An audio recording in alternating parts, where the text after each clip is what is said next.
اللہ سبحانہ تعالیٰ کا بہت زیادہ شکر ہے کہ آج ہم اس کے نام پر یہاں جمع ہیں، اس کا ذکر کرنے کے لیے، اس کا شکر ادا کرنے کے لیے، اور اس کی بھیجی ہوئی کتاب اور اس کے رسول صلی اللہ علیہ وسلم کی سنت سے اپنی زندگی میں رہنمائی حاصل کرنے کے لیے۔ آج کی ہماری گفتگو کا عنوان ہے کہ غموں سے نجات کیسے پائی جائے۔ اگر دیکھا جائے تو ہر انسان کسی نہ کسی مسئلے کا شکار ہے، کہیں نہ کہیں اس کی زندگی میں کوئی ایسی چیز ہے جو اسے بے چین رکھتی ہے، پریشان رکھتی ہے، غمگین رکھتی ہے۔ اس میں ہوتا یہ ہے کہ انسان پھر اپنی صلاحیتوں، قوتوں، طاقتوں سے جو اللہ تعالیٰ نے اس کو دی ہیں ان سے وہ بھرپور فائدہ نہیں اٹھا سکتا۔ تو سب سے پہلی بات تو یہ ہے کہ سوال یہ پیدا ہوتا ہے کہ یہ غم آتے کیوں ہیں، غم محسوس کیوں کرتا ہے انسان، یہ پریشانیاں، یہ مشکلات، یہ تکالیف ہماری زندگی میں کیوں ہیں۔ تو اس سلسلے میں جب ہم قرآن مجید کی طرف رجوع کرتے ہیں تو پہلی بات ہمیں یہ پتہ چلتی ہے کہ اللہ تعالیٰ نے انسان کو امتحان کے لیے پیدا کیا، اس لیے وہ اس انسان پر طرح طرح کی آزمائشیں اور مشکلات بھیجتا رہتا ہے تاکہ وہ دیکھے کہ انسان ان میں کرتا کیا ہے، انسان کا طریقہ کیا ہے۔ قرآن مجید میں آتا ہے سورۃ الملک، جو ہر روز رات کو آپ پڑھتے ہیں، کیونکہ نبی صلی اللہ علیہ وسلم رات کو سورۃ الملک اور سورۃ الف لام میم السجدہ پڑھے بغیر سویا نہیں کرتے تھے، یہ آپ کی سنت ہے۔ یہ سورت قبر کے عذاب سے بچانے والی بھی ہے۔ اس سورت کے شروع میں اللہ تعالیٰ فرماتے ہیں تبارک الذی بیدہ الملک وہو علی کل شیء قدیر الذی خلق الموت والحیاۃ لیبلوکم ایکم احسن عملا وہو العزیز الغفور۔ بہت بابرکت ہے وہ ذات جس کے ہاتھ میں کائنات کی بادشاہت ہے اور وہ ہر چیز پر قادر ہے۔ وہو علی کل شیء قدیر الذی خلق الموت والحیاۃ لیبلوکم، اس نے موت اور زندگی کو بنایا تاکہ تمہارا امتحان لے، تمہیں آزما کر دیکھے کیا ایکم احسن عملا، کہ تم میں سب سے اچھے کام کون کرتا ہے۔ وہو العزیز الغفور، اور وہ زبردست ہے، غالب ہے، بخشش فرمانے والا ہے۔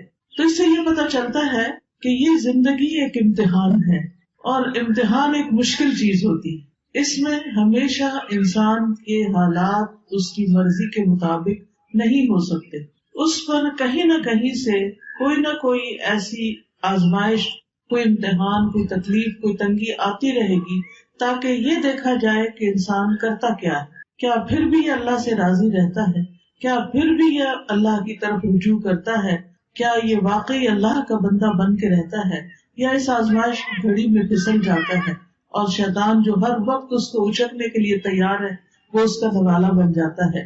پھر اسی طرح یہ بات بھی یاد رکھنی چاہیے کہ انسان پر بہت سی تکلیفیں اس کے اپنے اعمال کی وجہ سے ہی آتی ہیں۔ سورۃ الشورى میں اللہ تعالیٰ فرماتے ہیں وَمَا أَصَابَكُم مِّن مُّصِيبَةٍ فَبِمَا كَسَبَتْ أَيْدِيكُمْ وَيَعْفُو عَن كَثِيرٍ، اور جو بھی تمہیں کوئی مصیبت پہنچی تو وہ اس وجہ سے ہے جو تمہارے ہاتھوں نے کمایا، یعنی تمہارے اپنے اعمال کی وجہ سے تمہارے لیے بہت سی مشکلات کھڑی ہوئی ہیں، اور وہ بہت سی چیزوں سے درگزر کر جاتا ہے، یعنی ان پر تو وہ سزا دیتا بھی نہیں، ان پر تو وہ تمہیں کسی پریشانی میں مبتلا نہیں کرتا، بلکہ تمہارے گناہوں کے باوجود، تمہاری زیادتیوں کے باوجود بھی وہ تمہیں اپنی عنایتوں اور نوازشوں سے معمور رکھتا ہے۔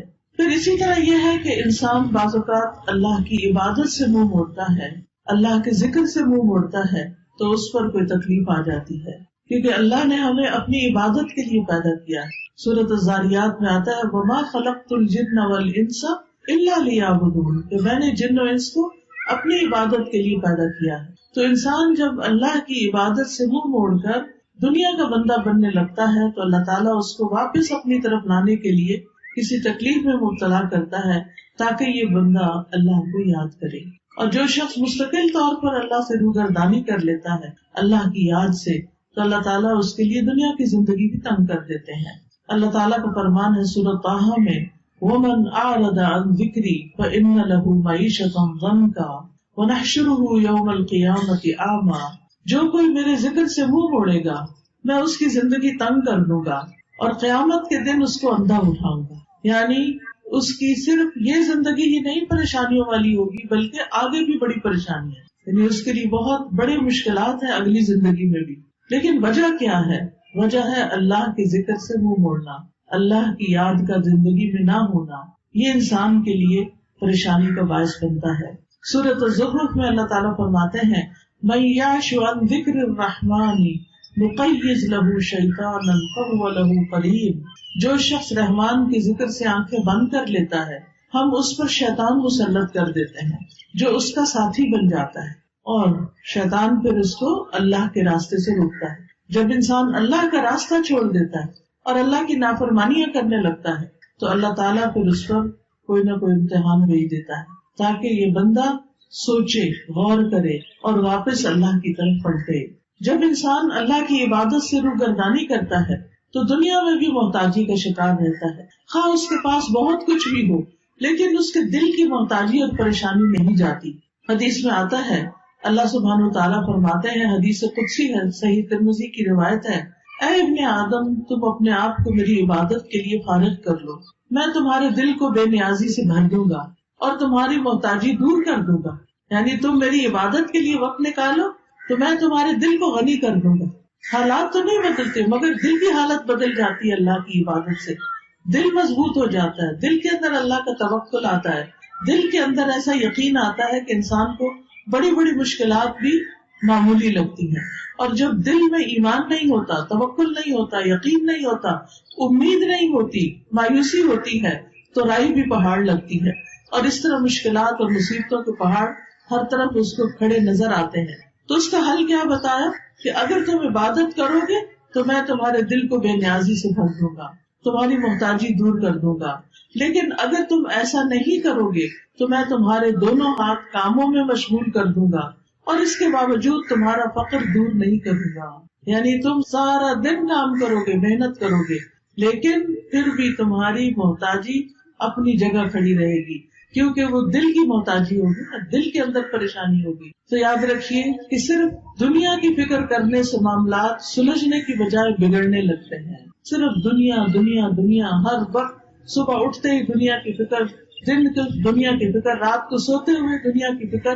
تو رسول اللہ صلی اللہ علیہ وسلم نے اس کے بارے میں فرمایا جس شخص کا مقصد اور پریشانی یا غم دنیا کا ہو اور وہ دنیا کا ہی ہو کر رہ جائے اور وہ اسی کی نیت رکھتا ہو تو اللہ تعالیٰ اس کا فقر اس کی آنکھوں کے سامنے کر دیتے، یعنی پھر اللہ تعالیٰ بھی اس کو اس کے حال پر چھوڑ دیتے۔ وہ دنیا کے لیے زیادہ کنسرن ہے، زیادہ فکر مند ہے تو اللہ تعالیٰ اس کو اسی کے حوالے کر دیتے ہیں اور اس پر اس کے معاملات بکھیر دیتے ہیں، اس کو سمجھ نہیں آتا کہاں سے شروع کروں اور کہاں پر ختم کروں، اور اس کو اس سے اتنا ہی ملتا ہے جو اس کے لیے لکھ دیا گیا ہو۔ اور جس شخص کا مقصد اور حرص آخرت ہو اور وہی اس کا ہدف بن جائے اور وہ اسی کی نیت کرتا ہو، یعنی اس کا ہم و غم آخرت ہے کہ کل کیا ہوگا، دنیا کی زندگی تو گزر جائے گی، میرا کل کو کیا بنے گا جب میں اللہ کے حضور پیش ہوگا، وہاں میرا ٹھکانہ کیا ہوگا۔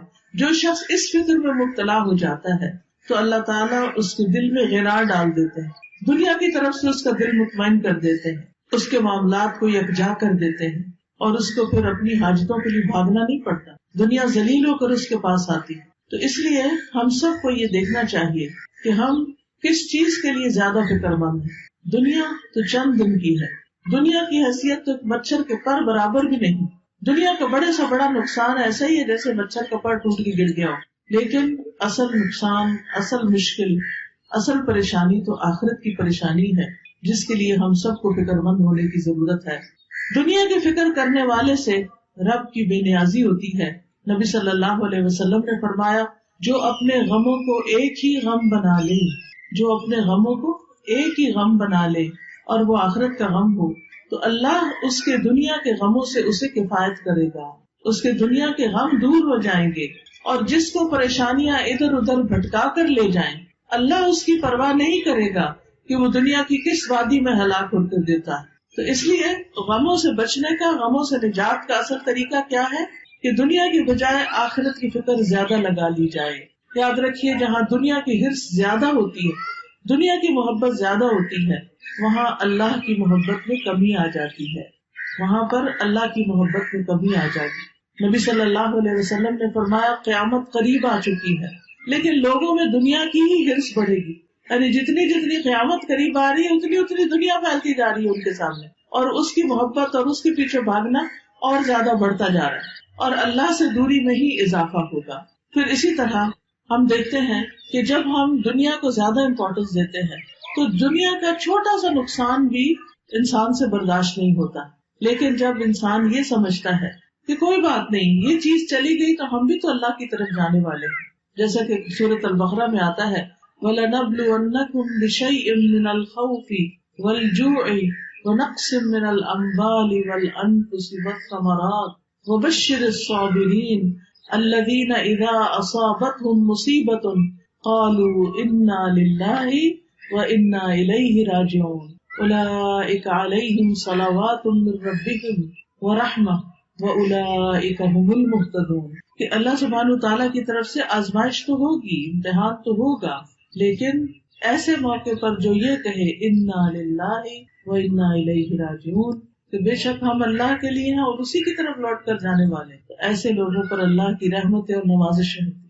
اللہ کی رحمت ہوتی، اور ایسے لوگ ہدایت پانے والے ہوتے۔ تو بات یہ ہے کہ تکلیفیں تو آئیں گی، یہ تو اللہ تعالیٰ نے خود ہی فرما دی کہ ہم ضرور آزمائش کریں گے، ضرور امتحان لیں گے، خوف سے، بھوک سے، جان مال پھلوں کی کمی سے، لیکن خوشخبری ہے صبر کرنے والوں کو، یعنی جب ان کی زندگی میں کوئی چیز کم ہوتی، مثلاً کوئی بچہ فوت ہو گیا، بہن بھائیوں میں سے کوئی چلا گیا، کاروبار چلا گیا، کوئی کاروبار کو نقصان ہو گیا، جاب چلی گئی، کوئی اور حادثہ ہو گیا کہ جس سے بڑا نقصان ہو گیا، تو اب یہ سب چیزیں تو زندگی میں روز کا معمول ہے، کبھی کوئی چیز پیش آتی ہے، کبھی کوئی چیز پیش آتی ہے۔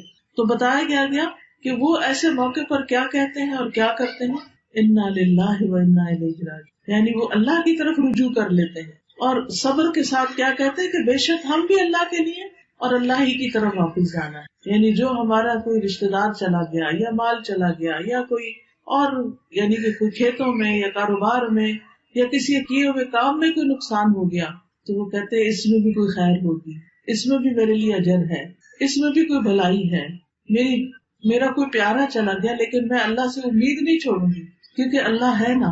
حتیٰ کہ اگر کسی عورت کے شوہر بھی فوت ہو جائے اور اگر اس کا اللہ پر بھروسہ ہو تو اس موقع پر بھی اللہ تعالیٰ اس کا دل تھام لیتا ہے، اور وہ کیا سوچتی ہے کہ ایک انسان تو گیا ہے مگر اللہ تو زندہ ہے، اللہ لا الہ الا هو الحی القیوم، اللہ ہے نا۔ ٹھیک ہے، انسانوں کی کمی کوئی انسان اور پوری نہیں کر سکتا، شوہر کی کمی کوئی بھی پوری نہیں کر سکتا، نہ ماں باپ، نہ بہن بھائی، نہ بچے، لیکن اس سے بڑھ کر بھی تو کوئی ہستی ہے نا، اور وہ اللہ کی ہستی ہے۔ اللہ لا الہ الا ہو، اللہ وہ ذات جس کے سوا کوئی الہ نہیں، الحی جو زندہ ہے، جس کو کبھی موت نہیں آنی، القیوم جو قائم ہے، جسے کسی سہارے کی ضرورت نہیں بلکہ وہ باقی سب کو بھی قائم رکھنے والا ہے۔ تو جب وہ ہستی موجود ہے، اللہ سبحانہ وتعالیٰ ہے، تو پھر فکر کس بات کی؟ اس نے تو میرے دنیا میں آنے سے پہلے میرے رزق کا انتظام کیا، ماں کے سینے میں دودھ اتار کے، اس نے تو مجھے پیدا ہونے کے بعد جب میرے دانت بھی نہیں تھے، کچھ کھانے کے قابل بھی نہیں تھا، کچھ ہاتھ پاؤں بھی ہلا کے نہیں پکڑ سکتا تھا، اس وقت بھی میرے رزق کا اہتمام کیا تھا، انتظام کیا تھا، وہ اب بھی کرے گا۔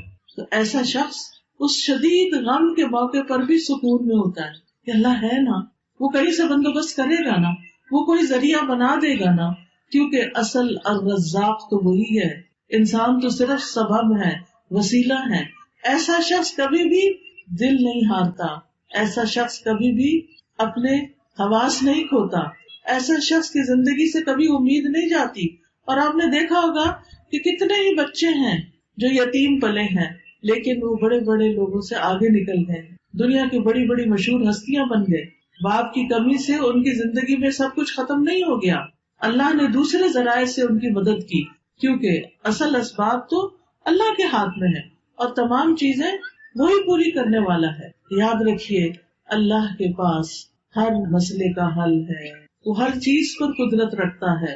لہذا رنج اور غم سے، مشقت اور پریشانی سے نجات پانے کے لیے سب سے پہلا کرنے کا کام کیا ہے؟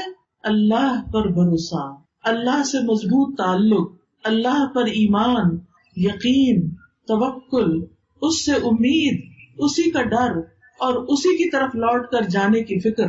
یاد رکھیے دنیا کے سارے خزانے اللہ کے ہیں، سارے خزانوں کا مالک وہ ہے. وَلِلَّهِ خَزَائِنُ السَّمَاوَاتِ وَالْأَرْضِ وَلِلَّهِ مُلْكُ السَّمَاوَاتِ وَالْأَرْضِ. آسمانوں کی بادشاہت، زمین کی بادشاہت ساری کی ساری اللہ کے پاس ہے. وَاللَّهُ عَلَى كُلِّ شَيْءٍ قَدِيرٌ. اور اللہ ہر چیز پر پوری طرح قادر ہے، پوری قدرت رکھتا ہے. لہذا کیا یقین رکھنا ہے کہ سارے خزانے تو اس کے پاس ہیں، مجھے اس سے مانگنے ہیں. لہذا انسان سب انسانوں سے نظر ہٹا کے اللہ سبحانہ تعالیٰ کی طرف امید رکھتا ہے، اس سے مانگتا ہے یا اللہ تو میرا رازق ہے، تو پتھر کے اندر ایک کیڑے کو بھی رزق پہنچاتا ہے، تو کیا مجھے نہیں رزق دے سکتا؟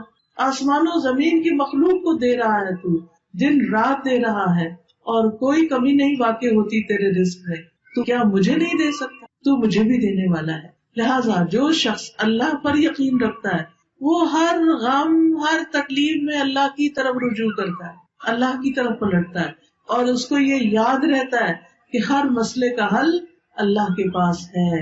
اللہ سبحانہ تعالیٰ کے سامنے اپنی حاجتیں رکھے، سجدے میں رو کر پکارے اس کو کہ اللہ تو مدد کر.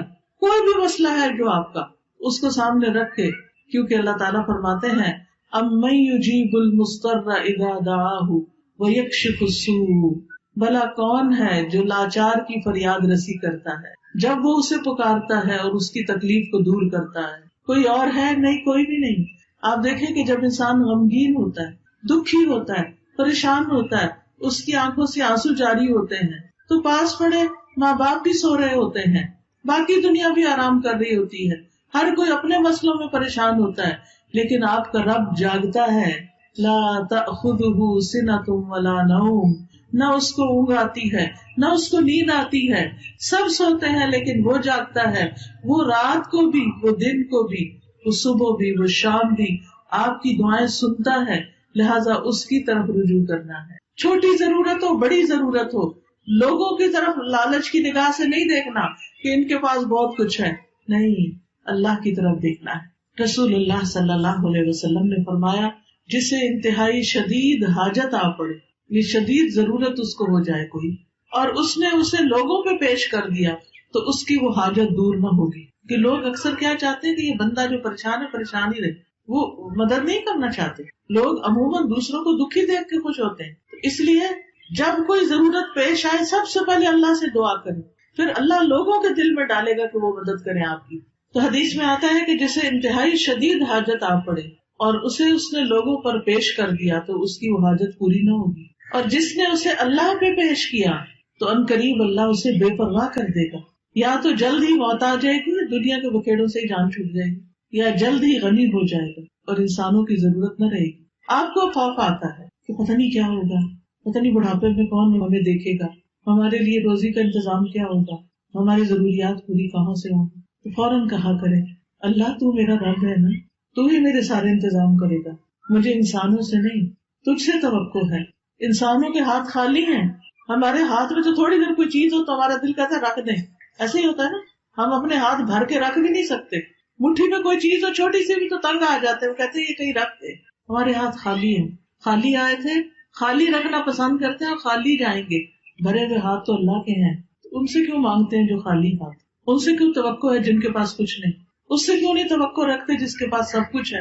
مانگ کے تو دیکھیں پھر کس طرح ضروریات پوری ہوتی ہیں. آپ دیکھیں قبر میں سب سے پہلا سوال کیا ہوگا؟ من ربو کا، تیرا رب کون ہے؟ اور رب کون ہوتا ہے؟ جو پیدا بھی کرتا ہے، جو رزق بھی دیتا ہے، جو ساری ضروریات پوری کرتا ہے. تو اگر ہم اس دنیا میں، اس زندگی میں رب کو رب مانیں گے تو تبھی جواب دے سکیں گے نا. تو اکثر کہا کرے اللہ تو میرا رب ہے، تو ہے نا، تو یہ بھی کام کر دے گا میرا، تو یہ بھی مشکل آسان کر دے گا میری. زندگی میں کوئی مشکل ہی نہیں رہے گی جب آپ رب کو پکارتے رہیں گے، جب رب کو پہچان لیں گے تو کوئی غم نہیں رہے گا. انبیاء کا طریقہ یہ تھا کہ وہ اپنے غموں کی فریاد، اپنے دکھوں کی داستان اپنے رب کو ہی سناتے تھے. حضرت یعقوب علیہ السلام سے جب یوسف علیہ السلام دور کر دیے گئے اور وہ ان سے بے پناہ محبت کرتے تھے، تو آپ سوچ سکتے ہیں کہ جس سے انسان محبت کرتا ہو وہ اگر دور چلا جائے تو انسان کے لیے کتنا دکھ اور تکلیف ہوتی، کتنی پریشانی ہوتی. لیکن انہوں نے شکوہ بندوں سے نہیں کیا، کہا انما اشکو بثی وحزنی الی اللہ، کہ میں اپنے غم اور دکھ کی فریاد صرف اللہ کی جناب میں پیش کرتا ہوں. جب تکلیف آئے اللہ کے آگے سجدے میں گر پڑے، نفل پڑھے، روئیں، سجدے میں گڑ گڑا کے دعائیں مانگے، اللہ پہ بھروسہ کریں. اللہ تعالیٰ فرماتے ہیں وَمَن يَتَوَكَّلْ عَلَى اللَّهِ فَهُوَ حَسْبُهُ إِنَّ اللَّهَ بَالِغُ أَمْرِهِ قَدْ جَعَلَ اللَّهُ لِكُلِّ شَيْءٍ قَدْرًا. اور جو شخص اللہ پر بھروسہ کرے تو وہ اسے کافی ہے، اللہ اپنا کام پورا کر کے رہتا ہے. بلا شبہ اللہ نے ہر چیز کا ایک اندازہ مقرر کر رکھا ہے، ہر چیز کا ایک وقت ہے. اب مثلاً آپ کے صحن میں اگر بہت بڑا بھی درخت ہے پھل کا، مثلاً آج کل سردیوں کا موسم ہے اور آپ کے صحن میں آم کا بہت بڑا درخت ہے، آپ کے ابھی آم لگ جائیں تو ابھی تو نہیں لگیں گے. ہاں اگر آپ صبر کریں گے، انتظار کریں گے تو 6 مہینے بعد آپ بہترین آم کھائیں گے. اسی طرح ہر کام کا ایک وقت ہوتا ہے. مثلاً کسی کی اولاد نہیں تو وہ اولاد کے لیے پریشان رہتا ہے تو اس کا ایک وقت ہے، اور اگر اللہ نہیں دینا چاہتا تو اس کے پیچھے بھی کوئی حکمت ہے، کوئی مصلحت ہے، کوئی فائدہ ہے، کوئی وجہ ہے، اس کو پتا ہے، ہمیں نہیں پتا کہ وہ ہمیں اولاد کیوں نہیں دے رہا. پھر اگر اولاد ہے اور اس کا کوئی غم ہے یا تکلیف ہے، اس کی وجہ سے ہم دکھی ہیں، تو اس پر بھی اللہ پہ بھروسہ کریں کہ یہ وقت بھی گزر جائے گا، اس کی کوئی وجہ ہے. آپ دیکھیے کہ جو ایک کچا برتن ہوتا ہے اور ایک پکا برتن ہوتا ہے، پکا برتن صرف وہ ہوتا ہے جسے آگ میں تپایا جائے. اللہ بندے کا ایمان بھی مضبوط کرنے کے لیے بعض اوقات اس کو مشکلات کی بھٹی میں تپاتا ہے، پکاتا ہے، پکا ہو جائے بندہ، استقامت آ جائے اس میں، وہ اللہ کا بندہ بن جائے، وہ سب سے مایوس ہو کر وہ اللہ ہی سے امید رکھے. تو اس لیے ایسے موقع پر انسان کو پریشان نہیں ہونا چاہیے، اللہ کی طرف رجوع کرنا چاہیے. اور یہ بھی یاد رکھیے جیسے قرآن مجید میں آتا ہے وَلَئِن سَأَلْتَهُم مَّنْ خَلَقَ السَّمَاوَاتِ وَالْأَرْضَ لَيَقُولُنَّ اللَّهُ قُلْ أَفَرَأَيْتُم مَّا تَدْعُونَ مِن دُونِ اللَّهِ إِنْ أَرَادَنِيَ اللَّهُ بِضُرٍّ هَلْ هُنَّ كَاشِفَاتُ ضُرِّهِ أَوْ أَرَادَنِي بِرَحْمَةٍ هَلْ هُنَّ مُمْسِكَاتُ رَحْمَتِهِ قُلْ حَسْبِيَ اللَّهُ عَلَيْهِ يَتَوَكَّلُ الْمُتَوَكِّلُونَ. اور یقیناً اگر آپ ان سے پوچھیں کہ آسمانوں اور زمین کو کس نے پیدا کیا تو ضرور کہیں گے اللہ نے. آپ دیکھیے کتنا بڑا آسمان ہے، کتنا بڑا. جس رب نے یہ بنا لیا وہ ہمارا ایک چھوٹا سا مسئلہ حل نہیں کر سکتا؟ ضرور کرے گا. کہیے تو کیا پھر تم نے دیکھا کہ وہ جنہیں تم اللہ کے سوا پکارتے ہو، اگر اللہ مجھے کوئی تکلیف پہنچانے کا ارادہ کر لے تو کیا وہ اس کی تکلیف کو دور کر سکتے ہیں؟ ہرگز نہیں. یا اگر وہ مجھ پر رحمت کرنا چاہے تو کیا یہ اس کی رحمت کو روک سکتے ہیں؟ کہہ دیجیے مجھے اللہ کافی ہے، اور توکل کرنے والے اسی پر توکل کرتے ہیں. تو ہمیں ہر مشکل وقت میں اللہ پر بھروسہ کرنا چاہیے. اس طرح انسان کا دل ہلکا ہو جاتا ہے، اس کے غم دور ہو جاتے ہیں. دوسری بڑی اہم چیز جو غموں کو دور کرنے کا ذریعہ ہے وہ ہے نماز. نماز ہر مسئلے کا حل ہے. بہت سی پریشانیاں آتی اس لیے ہیں کہ ہم نماز ٹھیک سے نہیں پڑھتے، ہم پوری نمازیں نہیں پڑھتے، یا ہم تو پڑھتے ہیں بچے نہیں پڑھتے، یا بچے تو پڑھتے ہیں شوہر نہیں پڑھتے، یا خود تو پڑھتے ہیں ماں باپ نہیں پڑھتے. گھر میں کوئی نہ کوئی بے نمازی ہے جس کی نحوست سب پہ پڑ جاتی. تو نماز جو ہے سارے مشکلات کا حل ہے. نبی صلی اللہ علیہ وسلم کا طریقہ کیا تھا کہ جب بھی انہیں کوئی مشکل کام ہوتا، جب بھی کوئی مشکل پڑتی، فوراً نماز کی طرف دوڑتے. انبیاء ساروں کا یہی طریقہ تھا، جب کوئی مشکل آتی نماز کی طرف آتے. جب انسان صبح فجر کی نماز پڑھتا ہے تو شیطان نے اس کے اوپر جو گریں لگائی ہوتی ہیں وہ کھل جاتی ہیں، اور انسان صبح حشاش بشاش پورے ایکٹیولی اپنی صبح کرتا ہے اور اس کا دن بہت اچھا گزرتا ہے، اس کا موڈ بھی صحیح رہتا ہے. لیکن جب انسان فجر کی نماز قضا کر دیتا ہے تو اس کے اوپر ایک سستی غالب آ جاتی، اس کے اوپر غم اور پریشانی سی طاری ہو جاتی ہے، اس کا دل اداس ہوتا ہے. تو آپ فجر کی نماز کی پابندی کریں گے تو آپ دیکھیں گے کہ آپ کا دل کتنا ہلکا ہوتا ہے، کتنا اچھا ہوتا ہے. پھر آپ دیکھیے کہ جب کوئی شخص نماز پڑھتا ہے تو حدیث میں آتا ہے جب تم میں سے کوئی آدمی نماز کے لیے کھڑا ہوتا ہے تو اللہ کی رحمت اس کی طرف متوجہ ہو جاتی ہے، یعنی وہ اللہ کی رحمت سے بیٹھنے لگتا ہے. ایک اور جگہ پر بھی آتا ہے وَأَقِيمُوا الصَّلَاةَ وَآتُوا الزَّكَاةَ وَأَطِيعُوا الرَّسُولَ لَعَلَّكُمْ تُرْحَمُونَ. نماز قائم کرو، زکات دیا کرو اور رسول کا حکم مانو تاکہ تم رحم کیے جاؤ. تو جو شخص یہ چاہتا ہے کہ اس کا مسئلہ حل ہو جائے، اس کی پریشانی دور ہو جائے، اس کا دکھ دور ہو جائے، اس کا غم دور ہو جائے، اسے چاہیے کہ وہ اچھے طریقے سے نماز پڑھے، خوب اللہ کو یاد کر کے نماز پڑھے، تو اللہ کی رحمت اس پر آئے گی. اور جس پر اللہ کی رحمت ہو جائے اس کے غم پھر غم نہیں رہتے. لیکن بات یہ ہے کہ جب ہمیں کوئی غم تکلیف ہوتا ہے تو ہم سب سے پہلے نمازیں چھوڑ کے بیٹھ جاتے ہیں، بجائے اس کے کہ نماز سے مدد لیں، جس کو قرآن میں اللہ تعالیٰ حکم دیتے ہیں وَاسْتَعِينُوا بِالصَّبْرِ وَالصَّلَاةِ. تو ہم کیا کرتے ہیں الٹا، کیا ہے پریشانی ہے، نماز کو دل نہیں کر رہا، نماز ہی نہیں پڑھی جا رہی، بھلا تمہارا علاج کہاں سے ہوگا؟ اگر نماز ہی چھوڑ دی تو مسئلے پہ مسئلہ مزید گمبھیر ہوتا چلا جائے گا، اور دنیا کے کوئی انسان نہیں جو تو آپ کو اس گڑھے سے نکال سکے. تو اس کا حل کیا ہے؟ نمازوں کی پابندی. اور صرف یہ نہیں کہ جیسے تیسے نماز پڑھ لینا. قد افلح المؤمنون الذین هم فی صلاتهم خاشعون. یقیناً فلاح پا گئے، کامیاب ہو گئے وہ مومن جو اپنی نمازوں میں خشوع اختیار کرتے ہیں. یعنی نماز پڑھنا اور اچھے طریقے سے پڑھنا، صحیح طور پر وضو کرنا، صحیح طور پر اللہ کے حضور حاضر ہونے کا احساس لیے ہوئے اللہ کے حضور جانا، جیسے کوئی کسی بادشاہ کے سامنے جا رہا ہوتا ہے، پورے ادب اور کرینے کے ساتھ کھڑے ہونا، پھر اللہ اکبر کرنا، اللہ کو سب سے بڑا ماننا، پھر اللہ کی تسبیح بیان کرنا، سبحانک اللہ پڑھنا، پھر اس کے بعد شیطان سے اللہ کی پناہ طلب کرنا کہ دشمن سے اللہ تعالیٰ بچائے، پھر سورۃ الفاتحہ پڑھنا، اللہ کی تعریف کرنا، اللہ تعالیٰ کو اپنا رب قرار دینا، اور پھر اللہ کی رحمت کو یاد کرنا، اللہ تعالیٰ کے قیامت کے دن کے مالک ہونے کو یاد کرنا، پھر اللہ سے وعدہ کرنا کہ ایاک نعبد و ایاک نستعین. تو بندہ جب اس طرح نماز پڑھتا ہے، جب بندہ اللہ کی تعریف کرتا ہے تو اللہ تعالیٰ فرماتے ہیں حمدنی عبدی، میرے بندے نے میری تعریف کی. پھر جب بندہ رحمان الرحیم کہتا ہے اللہ تعالیٰ فرماتے ہیں اثنا علیہ عبدی، میرے بندے نے میری ثنا کی. پھر جب مالک یوم الدین کہتا ہے تو اللہ تعالیٰ فرماتے ہیں مجدنی عبدی، میرے بندے نے میری عظمت بزرگی بیان کی. ایاک نعبد و ایاک نستعین، یہ میرے اور میرے بندے کے درمیان ہے، اور میرے بندے کے لیے وہ ہے جو اس نے مانگا. تو جب ہم ہر نماز میں کہتے ہیں ایاک نعبد و ایاک نستعین، تیری ہم عبادت کرتے ہیں اور صرف تجھ سے ہی ہم مدد چاہتے ہیں، ہمارے غم دور ہو جائے، ہماری پریشانیاں دور ہو جائے، ہمیں ہدایت کا راستہ مل جائے، ہمیں ڈائریکشن مل جائے، ہمیں دین پر استقامت حاصل ہو جائے، تو اللہ تعالیٰ کا وعدہ ہے کہ میرے بندے جس نے میری ایسی تعریف بیان کی کھڑے ہو کر اور دن کی 5 نمازوں میں کئی بار، تو اللہ تعالیٰ کہتے ہیں میرا بندہ جو مانگتا ہے وہ اس کے لیے. تو کیا ہم اس سے بہتر کوئی مقام پا سکتے ہیں کہ جس سے ہم اللہ کی مدد حاصل کریں اور ہمارے غم دور ہو جائیں؟ لیکن ہم ایسی تیز رفتاری سے الحمدللہ پڑھتے کہ اللہ کا جواب بھی آنے کا انتظار نہیں کرتے. تو ضروری ہے کہ ہم رک رک کے نماز پڑھیں الحمدللہ رب العالمین، اور سوچا کریں اب میرا رب مجھے جواب دے رہا ہے، حمدنی عبدی الرحمن الرحیم. پھر ذرا سا پاز کرے مالک یوم الدین، پاز کریں جیسے اللہ سے باتیں کرتے ہیں، اس طرح اللہ کو پکارے. تو یاد رکھیے کہ جو شخص نمازوں کی پابندی کرے گا وہ اللہ کی رحمت پا کر رہے گا، اور وہ جو اچھے طریقے سے نماز پڑھے گا وہ کامیاب ہو جائے گا. قد افلح المؤمنون. اور یہ فلاح جو ہے صرف آخرت کی نہیں، دنیا کی بھی ہے، دنیا کی بھی کامیابی ایسے بندے کو نصیب ہوگی.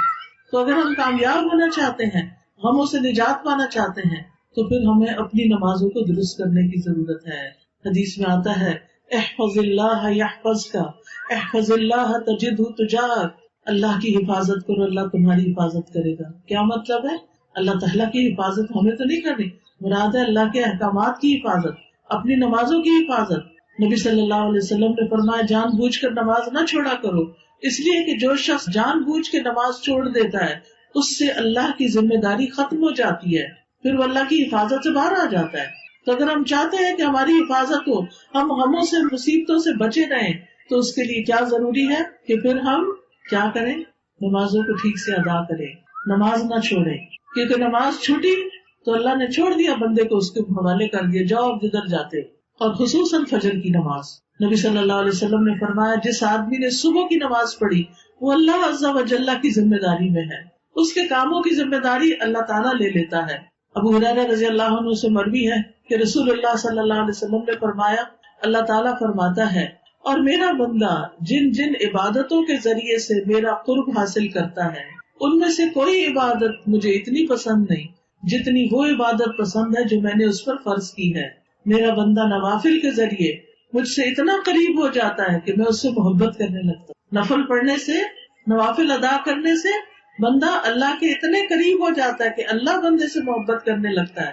جب میں اس سے محبت کرنے لگ جاتا ہوں تو میں اس کا کان بن جاتا ہوں جس سے وہ سنتا ہے، اس کی آنکھ بن جاتا ہوں جس سے وہ دیکھتا ہے، اس کا ہاتھ بن جاتا ہوں جس سے وہ پکڑتا ہے، اس کا پاؤں بن جاتا ہوں جس سے وہ چلتا ہے، اور اگر وہ مجھ سے مانگے تو میں اسے عطا کرتا ہوں، اور اگر وہ مجھ سے پناہ کا طالب ہو تو میں اس کو پناہ دیتا ہوں. تو بات یہ ہے کہ انسان جب اللہ کی طرف رجوع کرتا ہے، اللہ اس کی حفاظت کرتا ہے اور اس کے سارے مسائل حل کر دیتا ہے. تو جس بندے کو اللہ کی اتنی مدد اور تائید حاصل ہو جائے اس کی زندگی میں پھر کوئی مسئلہ کیا مسئلہ رہے گا. پھر اسی طرح یہ ہے کہ انسان کو اللہ سبحانہ وتعالیٰ سے دعائیں کرنی چاہیے، حفاظت کی دعائیں، صبح و شام کی دعائیں، تاکہ پریشانیاں کم آئیں. جو شخص دن کا آغاز اللہ کے ذکر اور نماز سے کرتا ہے اس کا تمام دن حشاش بشاش گزرتا ہے. لہذا اللہ کے ذکر سے اپنے آپ کو شیطان کی شر سے بچائے. ابن کثیر رحمہ اللہ کہتے ہیں تم اذکار کی چادر اوڑھ لو. کیا کہتے ہیں؟ تم اذکار کی چادر اوڑھ لو، یعنی ذکر کیا کرو تاکہ وہ تمہیں انس اور جن کے شر سے بچائے. یعنی انسانوں کے شر سے بھی محفوظ رہو گے اور جنوں کے شر سے بھی محفوظ رہو گے. جو نظر آنے والا شر ہے اس سے بھی حفاظت ہوگی اور جو نظر نہیں آ رہا اس سے بھی محفوظ رہو گے. اور اپنی روحوں کو استغفار کی موٹی چادر اوڑھا دو تاکہ یہ چادر تم کو دن اور رات کے گناہوں سے بچائے. یعنی انسان جب اللہ کا ذکر کرتا رہتا ہے، استغفار کرتا ہے، تو بہت سے گناہوں کی معافی بھی ہوتی ہے اور آئندہ گناہوں سے بچتا بھی ہے. ابن القیم صبح و شام کے اذکار کے بارے میں کہتے ہیں کہ صبح و شام کے اذکار زرہ کی طرح ہے. زرہ جو پہنتے ہیں نا وہ جنگ میں، جیسے جیسے یہ زرہ موٹی ہوگی، یعنی جتنے زیادہ اچھی طرح ذکر کرو گے ویسے ویسے اس کو پہننے والا متاثر نہیں ہوگا. یعنی جیسے سردی ہوتی ہے تو آپ اچھے موٹے کپڑے پہن لیتے ہیں تو آپ کو سردی نہیں لگتی، اسی طرح شیطان ہمارا دشمن ہر وقت ہمیں تکلیف پہنچانے کو تیار رہتا ہے. تو جب ہم اذکار کی چادر پہن لیتے ہیں اور ذکر اذکار کرنے لگتے ہیں پھر اس کے شر سے محفوظ ہو جاتے ہیں. وہ کہتے ہیں بلکہ زرہ کی طاقت یہاں تک پہنچ جائے گی کہ تیر واپس لوٹ جائے گا اور اسی کو جا کر لگے گا جس نے تیر چلایا تھا. یعنی جب آپ اذکار کی پابندی کریں گے تو پھر حفاظت ہی نہیں ہوگی بلکہ واپس پلٹ جائے گی ساری چیز. ابن عثیمین کہتے ہیں صبح اور شام کے اذکار حفاظت کرنے میں ان لوگوں کے لیے یاجوج ماجوج کی دیوار سے بھی زیادہ مضبوط ہیں جو ان کو دل کی حضوری کے ساتھ پڑھتے ہیں، یعنی توجہ کے ساتھ پڑھتے ہیں. اور یہ صبح و شام کی دعائیں جو ہیں وہ ایاک نستعین کتاب جو ہے اس میں موجود ہیں. ویسے بھی مختلف کارڈ وغیرہ اور کئی کتابوں کے اندر صبح و شام کے اذکار ہوتے ہیں. ان کی پابندی کیجیے. جب آپ ان کی پابندی کریں گے تو انشاءاللہ آپ غموں اور تکلیفوں اور پریشانیوں سے محفوظ رہیں گے. پھر اسی طرح مثلاً ایک ذکر ہے چھوٹا سا، بسم اللہ الذی لا یضر مع اسمہ شیء فی الارض ولا فی السماء وہو السمیع العلیم.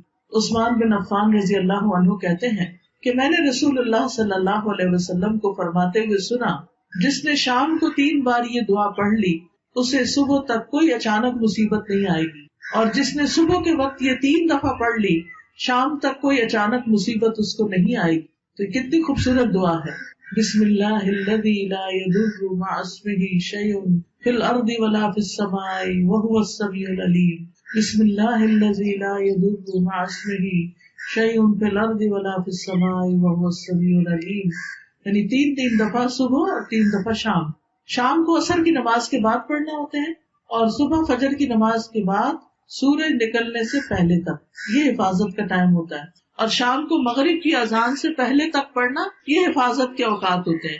بعض لوگ مغرب کی نماز کے بعد پڑھتے ہیں تو وہ ویسے ہی ذکر ہو جاتا ہے، پھر وہ پروٹیکشن نہیں ہوتی. ابو ہریرہ رضی اللہ عنہ کہتے ہیں کہ ایک آدمی نے نبی صلی اللہ علیہ وسلم کی خدمت میں حاضر ہو کر عرض کیا، اے اللہ کے رسول، مجھے رات بچھو نے کاٹ لیا. آپ نے فرمایا اگر تم شام کے وقت اعوذ بکلمات اللہ التامات من شر ما خلق پڑھ لیتے تو وہ تمہیں یہ تکلیف نہ پہنچاتا. کتنی حفاظت کی دعائیں ہیں، کتنا بڑا خزانہ ہے کہ جو ہمیں بہت سے حادثوں، مصیبتوں اور تکلیفوں سے بچانے والا ہے. اسی طرح جو شخص دن میں 100 بار لا الہ الا اللہ وحدہ لا شریک لہ لہ الملک ولہ الحمد وہو علی کل شیء قدیر پڑھتا ہے تو اسے 10 غلام آزاد کرنے کا ثواب ملتا ہے. 100 نیکیاں اس کے نامہ اعمال میں لکھی جاتی ہیں اور 100 برائیاں اس سے مٹا دی جاتی ہیں. اور اس روز دن بھر یہ دعا شیطان سے اس کی حفاظت کرتی ہے حتیٰ کہ شام ہو جائے، اور کوئی شخص اس سے بہتر عمل لے کر نہیں آئے گا مگر جو اس سے زیادہ عمل کرے۔ پھر اسی طرح صبح و شام آیت الکرسی کا پڑھنا، یہ بھی شیطان سے بچاتا ہے۔ صبح و شام کی دعائیں ہر چیز سے کفایت کرتی ہیں، جیسے قل اعوذ برب الفلق، قل اعوذ برب الناس، قل هو اللہ احد۔ پھر رات کو سوتے وقت دعائیں پڑھ کے سونا، پھر ہر کام سے پہلے بسم اللہ پڑھنا۔ رسول اللہ صلی اللہ علیہ وسلم نے فرمایا جب آدمی اپنے گھر میں داخل ہوتا ہے تو وہ اپنے گھر میں داخل ہوتے وقت اور کھانا کھاتے وقت اللہ کا نام لیتا ہے، تو شیطان کہتا ہے آج تمہارے لیے اس گھر میں رات گزارنے کی جگہ نہ ملی اور نہ کھانا ملا۔ اور اگر وہ اپنے گھر میں داخل ہو اور داخل ہوتے ہوئے اللہ کا نام نہیں لیتا تو وہ کہتا ہے تمہیں رات گزارنے کی جگہ بھی مل گئی، اور جب کھانے کے وقت بسم اللہ نہیں پڑھتا تو کہتا ہے شام کا کھانا بھی مل گیا۔ تو وہ شیطان جو ہے ہماری چیزوں میں یعنی اپنا حصہ لگانے لگتا ہے۔ ابن عباس روایت کرتے ہیں رسول اللہ صلی اللہ علیہ وسلم سے کہ ابلیس نے کہا اے میرے رب، تو نے اپنی ساری مخلوق کا رزق واضح کر دیا ہے، میرا رزق کہاں ہے؟ فرمایا ہر وہ چیز جس پہ میرا نام نہ لیا جائے، ہر وہ چیز جس پر اللہ کا نام نہ لیا جائے وہ ابلیس کا رزق بن جاتی ہے، وہ ابلیس کا حصہ بن جاتی ہے۔ پھر اسی طرح غموں سے نجات پانے کے لیے صدقہ خیرات کرنا بڑا ضروری ہے، اللہ کے راستے میں دیتے رہنا، دوسروں کی تکلیفیں دور کرتے رہنا۔ قرآن مجید میں اللہ تعالیٰ فرماتے ہیں فَأَمَّا مَنْ أَعْطَى وَاتَّقَى وَصَدَّقَ بِالْحُسْنَى فَسَنُيَسِّرُهُ لِلْيُسْرَى۔ پھر جس نے اللہ کی راہ میں مال دیا اور پرہیزگاری اختیار کی اور اچھی باتوں کی تصدیق کی، یعنی ان کو سچ مانا، تو بہت جلد ہم اسے آسانی مہیا کر دیں، اس کے کام آسان کر دیں۔ سبحان اللہ، کتنا بڑا وعدہ ہے اللہ کا، کتنی سچی بات ہے۔ فَأَمَّا مَنْ أَعْطَى، دینے والے بنے، دیتے رہیں، وَاتَّقَى، اور اللہ سے ڈرتے رہیں، دے کے بھی اللہ سے ڈریں، وَصَدَّقَ بِالْحُسْنَى، اور نیکی کی، اچھائی کی جو باتیں سنیں، قرآن میں سنیں، قرآن میں پڑھیں، حدیث میں پڑھیں، نیکی کی مجلسوں میں جو اچھی اچھی باتیں سنیں ان باتوں کی تصدیق کریں، ان کو سچ مان کر ان پر عمل کریں، تو ہم اس کے لیے آسانیاں کر دیں گے۔ یہ ہے آسانیوں کا راز، یہ ہے آسانیوں کا نسخہ۔ صدقہ کرنے والا کبھی پریشان نہیں ہوتا، مایوس نہیں ہوتا۔ اب بعض اوقات ایسا ہوتا ہے کہ ہر روز کہیں انسان باہر نہیں نکلتا، کوئی ہمارے پاس نہیں آتا، تو آپ گھر میں بھی ایک ڈبہ بنا سکتے ہیں کہ جب کوئی کام کرنے لگے یا دن کا آغاز کرنے لگے تو اس میں کچھ ڈال دیں۔ آپ دیکھیں گے کہ کس طرح آپ کے کاموں کی رکاوٹیں ہٹ جائیں گی، آسانیاں ہونے لگے گی، آپ کو سکون آنے لگے گا۔ اور اگر یہ سوچ کر دیں کہ یہ دینے والے کے ہاتھ سے پہلے اللہ کے ہاتھ میں چلا جاتا ہے تو آپ کی خوشی کی انتہا نہ رہے گی۔ آپ دیکھیں کہ جب آپ اپنے کسی پیارے کو کوئی چیز دیتے ہیں نا جس سے آپ کو محبت ہوتی، مثلاً آپ کا بچہ جب کھانا کھا لیتا ہے تو ماں کو کتنی خوشی ہوتی، وہ خاص طور پر مینشن کرتی شکر ہے بچے نے پیٹ بھر کے کھانا کھا لیا، شکر ہے اس نے دودھ پی لیا، شکر ہے اس نے یہ کر لیا، شکر۔ تو وہ اتنی خوشی کی بات ہو جاتی ہے کیونکہ وہ ہمارے پیارے کے پاس کوئی چیز چلی گئی۔ اسی طرح انسانوں میں سے جس سے ہمیں محبت ہوتی ہے جب ہم اسے کوئی بھی چیز دیتے ہیں تو ہماری خوشی کی انتہا نہیں رہتی۔ تو آپ دیکھیے ایمان والے تو اللہ سبحانہ وتعالیٰ سے ہر چیز سے بڑھ کر محبت کرتے ہیں۔ والذین آمنوا اشد حبا للہ، ایمان والے اللہ کی محبت میں سب سے زیادہ شدید ہوتے ہیں۔ تو جب ان کو یہ ہوتا ہے کہ یہ جو ہم کسی غریب کو دے رہے ہیں غریب کے پاس تو بعد میں جائے گا، پہلے اللہ کے ہاتھ میں جا رہا ہے، تو اس کی خوشی کی انتہا کیا ہوگی؟ کہاں جائیں گے غم اور کہاں جائیں گی پریشانیاں، وہ تو پاس رہ ہی نہیں سکتی۔ لیکن جب ہم دیتے ہیں تو ہمارے دل تھوڑے ہو رہے ہوتے ہیں، کہتے ہائے ہمارے ہاتھ سے نکل گیا، ہائے چلا گیا، کہیں میں نے غلط تو نہیں کیا، پتہ نہیں یہ مستحق تھا بھی کہ نہیں، طرح طرح کے شیطان وسوسے ڈالتا ہے، اور پھر ہم دیتے ہوئے بھی ہچکچاتے رہتے ہیں، دے کہ نہ دے، اور جب دے دیتے ہیں تو بعض اوقات دے کے ریگریٹ کرنے لگتے ہیں، نہیں ہم نے دے دیا۔ اور آپ دیکھیے ایک حدیث سے پتہ چلتا ہے کہ اگر کوئی شخص وہ اپنی طرف سے مستحق کو دیتا ہے لیکن جس کو دیا وہ مستحق ہی نہیں، تو پھر بھی اس کا صدقہ قبول ہو جاتا ہے اس کی نیت کی وجہ سے۔ ایک بستی میں ایک شخص تھا، اس نے کہا آج میں چھپا کے صدقہ کروں گا، کسی کو نہیں پوچھوں گا، بتاؤں گا۔ تو اس نے جب رات کے وقت اندھیرے میں صدقہ دیا تو کسی چور کے ہاتھ لگ گیا، صبح ہوئی تو پتا چلا آج کسی نے چور کو صدقہ دیا۔ اس نے کہا آج میں دوبارہ چھپ کے صدقہ کروں گا اور آج تو میں صحیح بندے کو دوں۔ اگلے دن کسی فاحشہ عورت کے ہاتھ میں لگ گیا، پھر چرچا ہوا کہ فاحشہ عورت کے ہاتھ میں صدقہ چلا گیا، اگلے دن کسی امیر بندے کے ہاتھ میں چلا گیا۔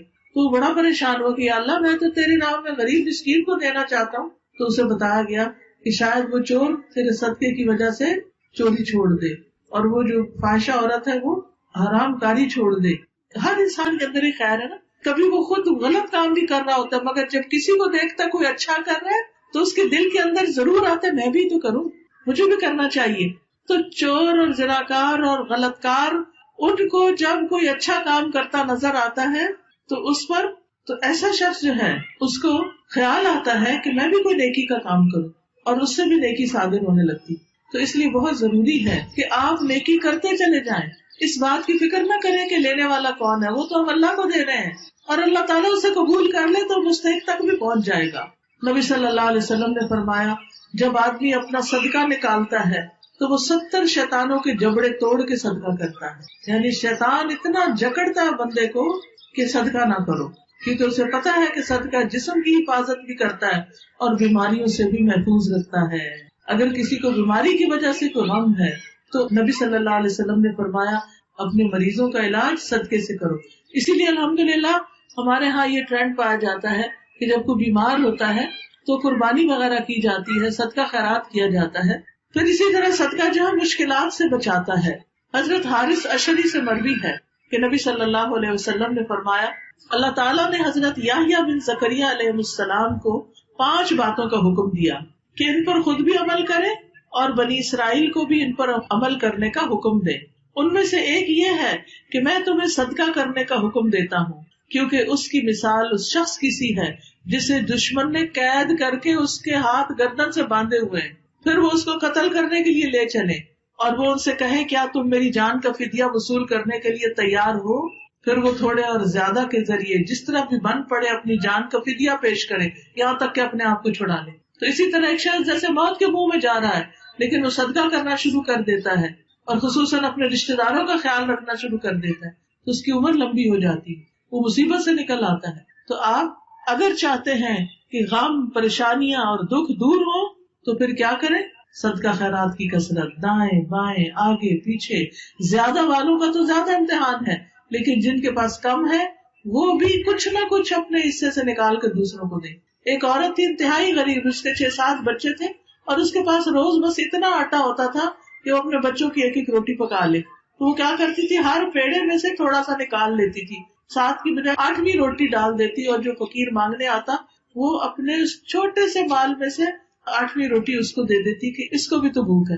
بعض اوقات ہم کہتے ہیں ہمارے پاس کیا ہے، ہم کیا کسی کو دیں، ہم تو خود محتاج ہیں.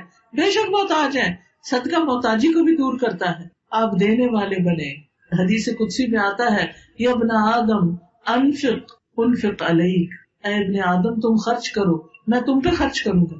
صدقہ کرنے سے مال کم نہیں ہوتا، نبی صلی اللہ علیہ وسلم نے قسم کھا کے یہ بات فرمائی. تو اس لیے دینے والے بنے ضرور، دائیں بائیں آگے پیچھے.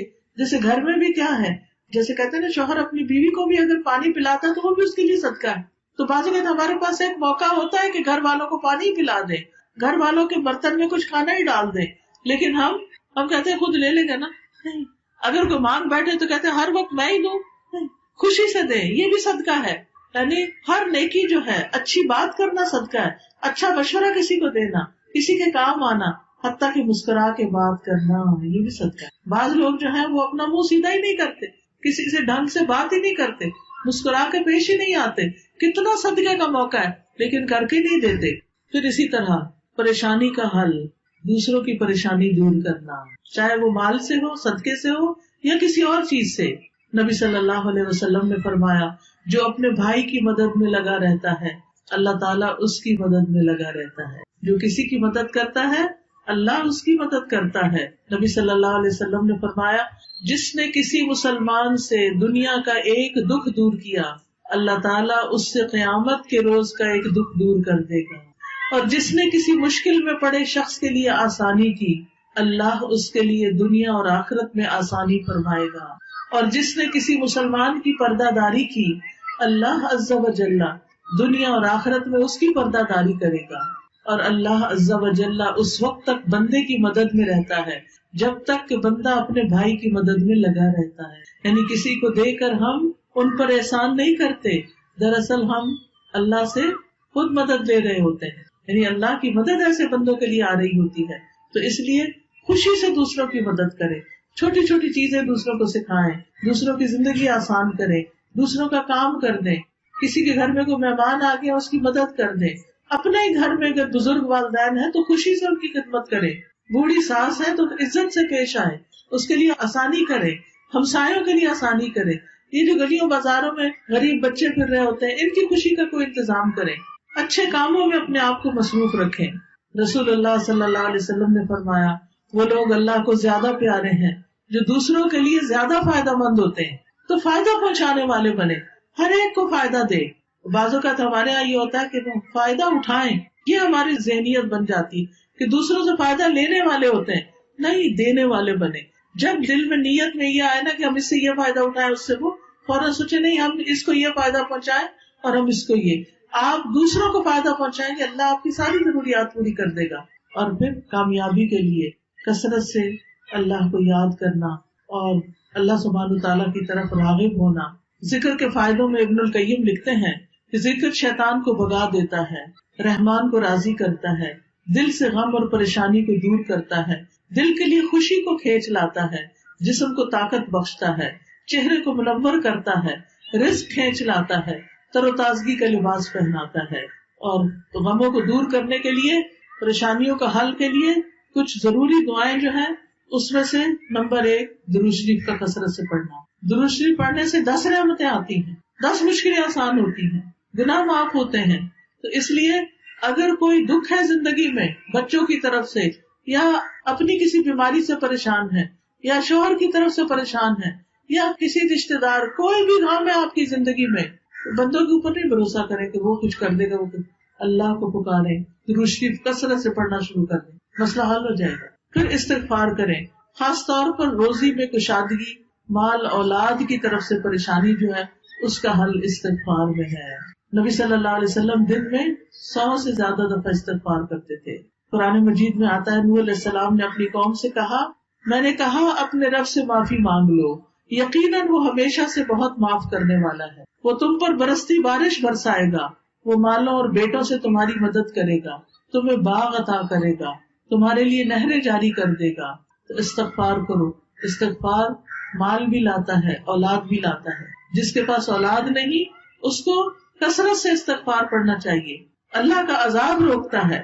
نبی صلی اللہ علیہ وسلم نے فرمایا انسان جب تک اللہ عز و جل سے استغفار کرتا رہتا ہے اس وقت تک اللہ تعالیٰ کے عذاب سے محفوظ رہتا ہے. پھر قرآن سے اپنا تعلق مضبوط کریں، قرآن پڑھیں. اور الحمدللہ یہاں پر اس مسجد میں قرآن کی کلاسز شروع ہوں گی. یہ فلائر سب لے کر جائیں اور کسی نہ کسی پروگرام میں ضرور شرکت کریں، کیونکہ اللہ کا کلام جہاں پڑھا جاتا ہے وہاں رحمتیں نازل ہوتی ہیں، وہاں مشکلات آسان ہوتی ہیں. یہاں پر انشاءاللہ دورہ قرآن بھی ہوگا، صوت القرآن بھی ہوگا، ترجمہ، تجوید، تفسیر اور کچھ مضمون وغیرہ پڑھائے جائیں گے. اور 1 رمضان سے انشاءاللہ دورہ قرآن یہاں پر شروع ہوگا اور اس کے بعد 2 جولائی سے یہاں کلاسز شروع ہوگی. خود بھی آئیں، اپنی لڑکیوں کو، بچیوں کو بھی بھیجیں. الہدا کی جو بچیاں اس ایریا میں قریب رہتی ہیں وہ مدد کرنے کے لیے آئیں، وہ انتظامیہ سے رابطہ کریں کہ ہم یہاں پر ہیں اور ہم کچھ نہ کچھ ہیلپ کر سکتے ہیں. تو آپ کی مدد ہمارے لیے بہت فائدہ مند ہوگی تاکہ زیادہ سے زیادہ لوگ پڑھ سکیں. کیونکہ بعض اوقات ایسا ہوتا ہے نا، بچیاں شادی ہو کے آتی ہیں، ان کو پتہ نہیں چلتا کہ آپ کس کو پڑھائیں، کیا کریں. تو مسجد میں اگر کلاس ہوگی تو اور بچیاں بھی آ کے مدد کرے گی تو بے شمار لوگ پڑھ جائیں گے. یاد رکھیے قرآن